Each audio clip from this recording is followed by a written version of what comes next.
Julio Silva Meneses, presidente de la Asociación Peruana de Derecho Electoral y Gobernabilidad, está con nosotros esta mañana. Muy buenos días. Nicolás, buenos días. Manuel, muy buenos días. Estamos en medio de esta tormenta que se ha convertido en la discusión sobre la reforma política, ¿no es cierto? Así es un enfrentamiento, o lo que ha venido a generar este enfrentamiento, ¿no?, entre el Parlamento, el Congreso y el Poder Ejecutivo, a raíz precisamente de estas 12 propuestas presentadas por el Ejecutivo, que tuvieron como insumos el informe que emitió esta comisión de alto nivel para la reforma electoral.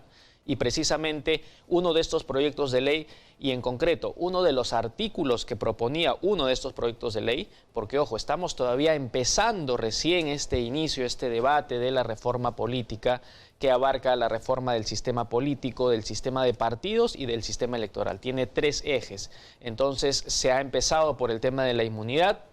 Hemos seguido el día de ayer el debate que hubo en la Comisión de Constitución referido al artículo 90 y precisamente es el artículo 90 de la Constitución que se ha aprobado modificarlo. ¿Modificarlo para qué? ¿En qué sentido? Para que se permita a los candidatos a presidente de la República puedan postular a la vez, ser candidatos a la vez al Congreso de la República o, si es que se llega a aprobar, al Senado o Cámara de Diputados, ¿no? Ahora, comenzando por el tema de la inmunidad parlamentaria, es decir, era un tema y es un tema trascendente, porque una de las grandes discusiones es cómo el sistema de inmunidad parlamentaria, en primer lugar, por la cobertura, ¿no es cierto? Porque es como un seguro para todo riesgo, ¿no es cierto? Y por la manera como se ha utilizado y que ha llevado a la famosa expresión de Otorongo no come otorongo. La conclusión era clara, ¿no es cierto? O sea, no podemos dejar la decisión sobre la inmunidad parlamentaria en el propio Congreso, sino hay que sacarla al ámbito, en este caso, de la Corte Suprema, que se hace además en algunos otros países. Así es, así Ahora, es. el Congreso ha dicho de ninguna manera. Esa ha sido la respuesta de la mayoría del Congreso.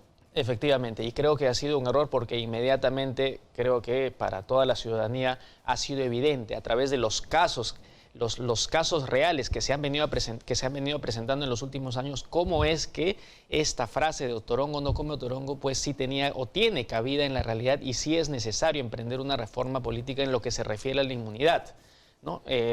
Pero hasta donde luego, a partir de este hecho que se dio, la presidenta de la Comisión de Constitución, Rosa Bartra, ha señalado de que no se ha agotado el tema de la inmunidad. No, pero han dicho que lo van a hacer vía reglamento también. Exacto. Pero bueno, ayer en la reconsideración que pidió Meléndez en una, le han cerrado.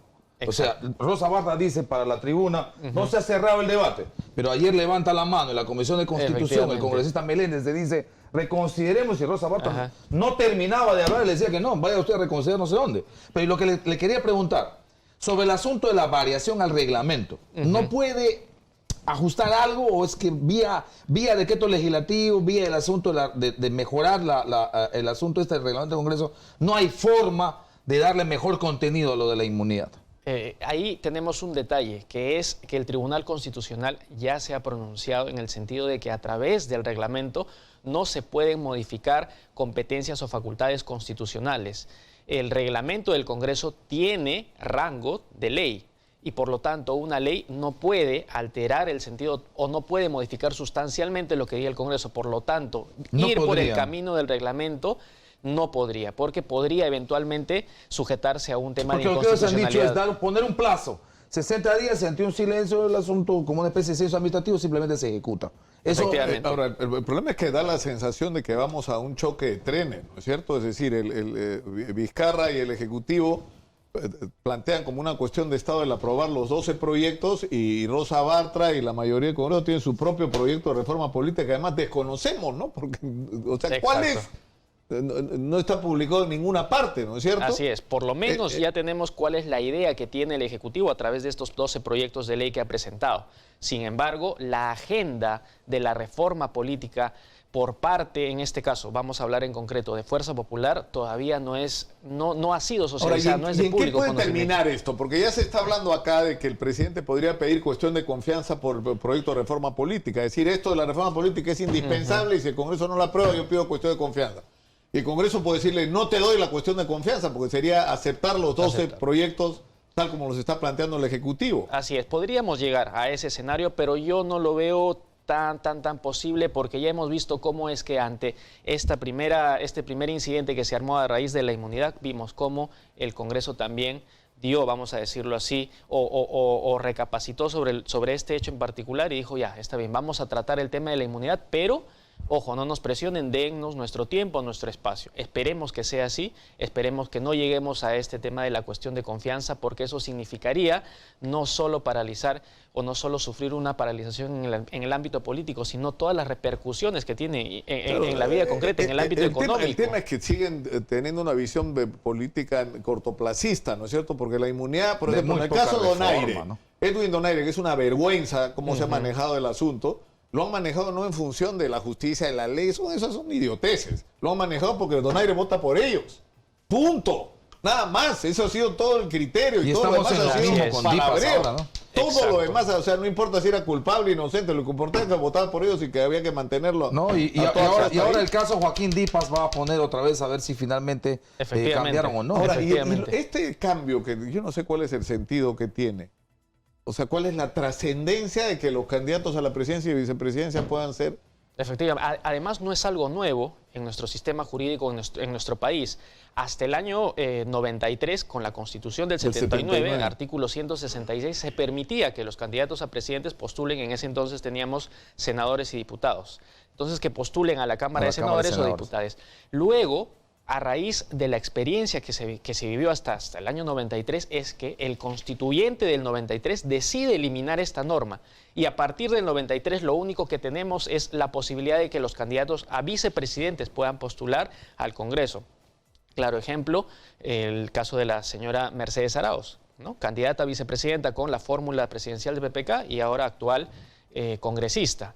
Ojo que tampoco era obligatorio. Martín Vizcarra fue candidato a vicepresidente y no necesariamente al Congreso.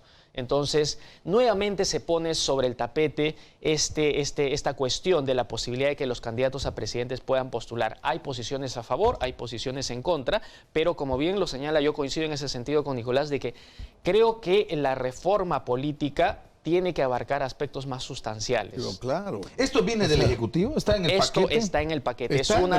Está en una de las propuestas de esta comisión de alto nivel. Pero digamos, zambullido dentro de otra. Pero digamos, ¿qué puede aportar? ¿Que mejore el nivel del debate? Los argumentos a favor son que la oposición tenga a su cabeza en un escaño en el Congreso.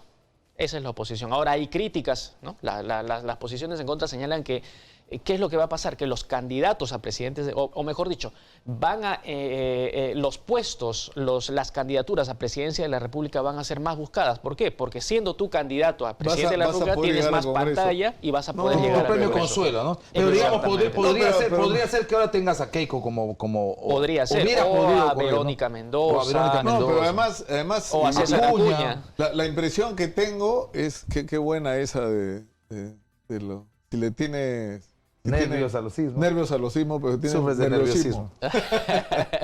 Pero, es decir, han hecho así. A ver, esto quiero discutir. Artículo 90 de la 93, 90. 90. O sea, 90 sí, pero también tiene otros aspectos, ¿no? Que es el asunto de la cuestión de la elección al Congreso en función de la jurisdicción y población. El número de congresistas. Que va a subir, ¿no? Efectivamente. Aunque han definido que el número se ve a través de una ley, ¿no? Exacto, y esa ley que todavía recién también se va a modificar, que es la Ley Orgánica de Elecciones, se tiene que modificar para establecer parámetros, criterios para determinar el número de congresistas. Va a ser la primera vez a nivel constitucional que se va a eliminar el número de congresistas. Ya con esta modificatoria aprobada el día de ayer por la Comisión de Constitución, ya la Constitución no va a decir el Congreso se compone de 130 congresistas. Desaparece ese número, 130, y se va a dejar a la ley. Una última pregunta. ¿Tú te das cuenta de la cantidad de cosas, de temas constitucionales que están en discusión? Es decir, la cantidad de reformas constitucionales que hay que hacer. Entonces ahí aparece la posición de don Manuel Rosa, que dice, ¿por qué no vamos de una vez a una asamblea constituyente? ¿Por qué no hacemos una asamblea constituyente? O sea, atendiendo lo de la gente. Cierras el Congreso y tienes concretamente una constituyente que reforme la Constitución en 1, 2, 3, 4, 5. Política, electoral, judicial, pensionaria, tributaria y laboral. Y además que tenga, por supuesto, facultades legislativas. Y terminas el 2021 en el Bicentenario resuelto todos estos problemas, que esta gente no lo va a hacer. En serio que no lo va a hacer. Porque vamos a perder los años. El problema es con qué reglas vamos a esa elección. Efectivamente. Así es. Y las reglas las van a poner ellos. Exacto. Y ellos se van a elegir constituyentes. Bueno, sí, ese es un problema. Muchas gracias por estar con nosotros. Nos vamos Gracias a la ustedes. pausa y vamos a regresar con el doctor César Portela, secretario general del Sindicato de Médicos del Seguro Social de Salud. Con él vamos a hablar tras la pausa. Volvemos.